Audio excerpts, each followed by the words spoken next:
Hey everyone! I just made a trip to St. Vincent de Paul, and it's probably my last one before we moved back to Ohio. So I wanted to show off the little haul that I picked up. This is probably the last haul you're gonna see in this space. Can you believe it? It feels like I was just unpacking. Let's get started going through this haul, beginning with fish and shellfish over the coals. Take a look at this cover, at this back cover.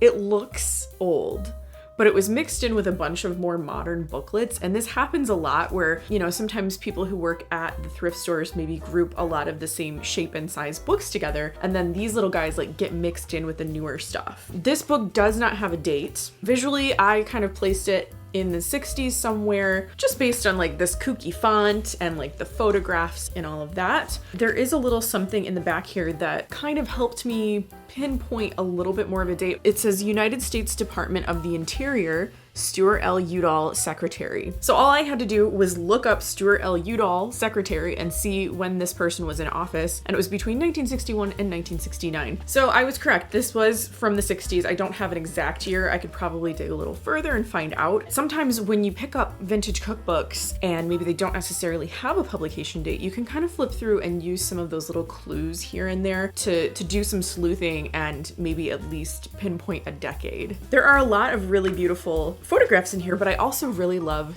the illustrations. This grill with all of that beautiful looking food, this lobster at the bottom of the page, and of course the shellfish part of this I can't eat, but it's a lot of fun to look through. They do have some just regular, fish recipes in here that I could try. I like this one. I thought this was a good find. Next up, the Time Saver Cookbook from Current. I don't know if your mom or if you or someone that you know used to order items from Current, but it was I believe a stationery company. They had recipe cards, like that chicken recipe card I showed a few videos back. They had cards, stationery, just notes, and apparently gifts like this cookbook. The thing about this cookbook is that it has been at St. Vincent de Paul for the last 3 or 4 trips that I've made there. For this final trip, I was like, okay, I think this is a sign. I think you have to come home with me. I've adopted this cookbook and made it my own. This cookbook was published in 1983. It's a time saver cookbook in multiple ways, whether that be make ahead recipes or really fast recipes. And something really interesting that they do here is they have menus, which is cool. I love a menu and it's got your recipes for all the things on that menu, but then you also get a work plan.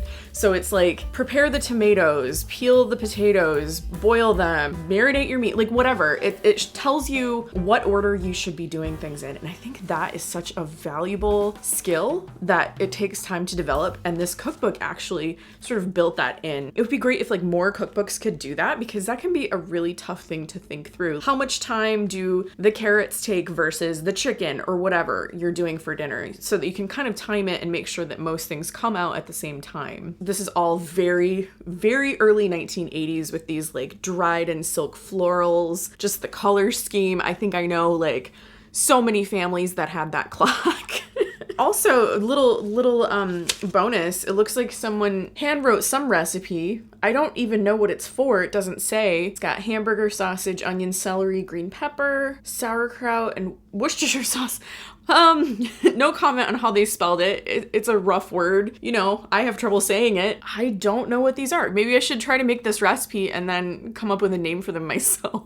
I also picked up the Mini Pages Kids Cookbook. I really, really enjoy kids cookbooks. Have you seen the Mini Page? Usually I think it's in a newspaper, and it's just a little section that is for kids. So it's got puzzles and games and fun facts and recipes and stuff. This book was published in 1978. I checked to see when the Mini Page actually started, and it was 1968, so 10 years before this was published. It's really cute. All of the things on the Mini Page are hand drawn. I don't know if kids drew them or an artist or what, but they all have that very distinct look to them. And even the illustrations in here look, hand drawn and simple, and the lettering you can kind of see. I mean, I remember doing lettering like this as a kid. They had some pretty interesting recipes in here. I did find one that was for a grilled cheese sandwich where you use an iron to cook it. This one actually kind of looked interesting, and maybe I should try it, especially because I have saltines on hand. Cracker and cheese treat.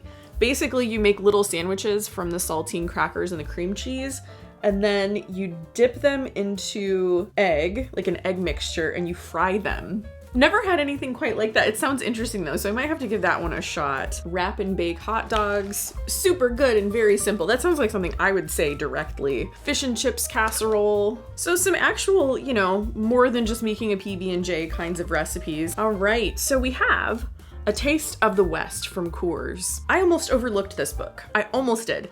But I picked it up mostly because it felt and looked like it was the same kind of shape and size as a Better Homes and Gardens cookbook. And sure enough, you know, it's not like an official BH&G from a collection, but it says this is from the Better Homes and Gardens test kitchen. So I've never seen this before. I'm guessing it was just some kind of like promotional item from Coors. This book was published in 1981. It's got like a lot of like history of the Coors family, but we do have recipes and stuff. And there's, you know, some very nice photographs in here as well. Not every recipe in here has Coors in it. French toast and ham with beer. No, that is not a thing that is in here. It seems to be Wild West themed, cowboy themed food, ham and beans and like cornbread and that kind of thing.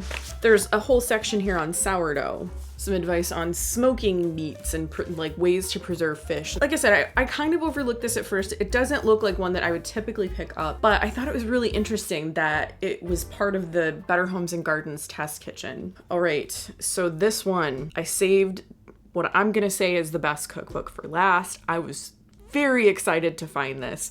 You will know why in a second. The 17 cookbook. That's 17 magazine. Definitely a magazine I read growing up. But this, and I could tell because of the way the font was and looked. This one's from 1964. I can also tell just by like the hairstyle and this sandwich loaf or whatever it is. Like, yes. I love that the back features 17 reasons to give a party. And then it says that there are 37 more reasons inside. That's like a very precise number. I was just thrilled to see this. I snapped this up like so fast when I saw it. It was kind of on a lower shelf and it was hidden, so I'm like, this was meant to be. The cookbook gods were smiling on me. This says that it is 3 cookbooks in one: a beginner's cookbook, a party cookbook, and a day-by-day cookbook for the girl who wants simple, precise, practical recipes. So this description of the beginner's cookbook, it says, for the girl who can't boil water, this book tells her how. There are 6 chapters filled with illustrated how-tos, easy recipes, boy-tested snacks. Do you think they actually tested them? Did they like round up a bunch of boys and be like, come test these snacks for us and let us know? Lunchbox favorites and beginner dinners with shopping guides. There's some very like cute illustrations, cute photographs in here. I think that's like a burger with a bunch of colorful flags in it. Oh yes, here's the description. It's 10 inches round and serves 8 with ease. Giant party burger. And then this one, I mean, it's like, wow, special moment. For a homework date, ham and egg boats. Come over for some math and some ham and egg boats. Holiday recipes. Oh, there's holiday recipes. This is coming out at Christmas time for sure. Stay tuned for that. This kind of looks like a wedding cake. But it says, on your day, the 17th birthday cake. So this is a birthday cake. I feel like I need to save some of these, but they're too good not to share. I did find a little extra something special in here. It's a calendar sheet from August of 1978. And it looks like maybe either someone's meal plan or grocery list on the back. Okra, tomatoes, peas, and stuffed zucchini. And then there are some names and phone numbers on here too, so I'm not gonna show those. I just love this so much. I love teen magazines like from this time period. I do have a few in my collection. I collect too many things, y'all. I just do. I don't know how this happened to me, but I am that person. A little bit of a small haul, but I was very happy with what I was able to find. And we're moving soon, so I probably shouldn't be adding too many books to my collection right now anyway.